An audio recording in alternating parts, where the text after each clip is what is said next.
Jhds Development Society (Jhds) kablapanya ia ke Thailand iwei not kendai pra mandakas ngi ka sautrik unai weng ahajar puar kala Rakhe pendon borom ia kasngi borom ki Khynnah ia kabalatip kum ka Children's Day. Ia kan ke program lapan long ha ka office rekam juga Jhds ka badon halumbi sentu mi mentudu West Gentil District. How news nem ka Jhds kala Rakhe kerpang ia kan kasngi na ka banda ki Khynnah ki Bym Leit Skul ki bawan na ki long yeng badum. Kajing temu bakongsan kalong ban aiman sem bat penslur yakum kini ki Khynnah ban omdu jingkerman wala da kimyo alat kum ba ki we pat ki Khynnah kiyo u director ka Jhds u father man ba pakem haba a jingkren ha kani kisngi ulakin tu yi kini ki Khynnah ban yai ne ha ka jinglong babha om ban ngop hakikam ka jong ka juk menta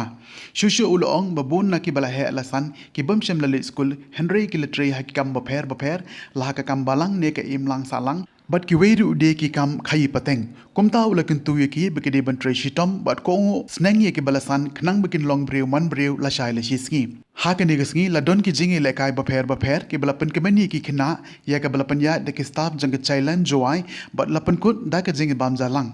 Ha ka no paisngi ka ladon ka jing ot cake balasam ye ki jing ai sobha de ki blanket ya ki balasam da director jang ka Jhds u father man bha pakem ha ka jingi don lang u coordinator jang ka Jhds u modernis kur lang bat ki staff jong ka Thailand. Ibu yung lain na kita di sini, ibu ada yang kan belajar, baik belajar waro ki staff ni ini, ini waro kalau keren entah kita rumah Francis, ke Komanguna, Komikaju, Komanda, Komsherot, Angelika, Upadu Joni, jadi siap sebut mah. Kivilai ki Bym Leit Skul Khynnah di dan di kodiki dan redo di tu ya hi tu kan di mud peman kan ni nom nikmat itu di Khynnah ki Bym Leit Skul ki ya kan di sini kumplai tina kalian ke office ini nak Thailand office unjuk ke kumplai ke ranok yang di Germany awak ni ke sini kuai Teman-temannya di hukum bukian agak sih borong nanti.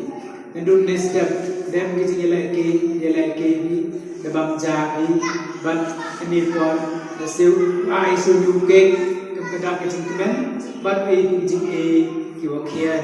no kiwakian rei kiwadak dan kecimaya nagun tayang di Khynnah.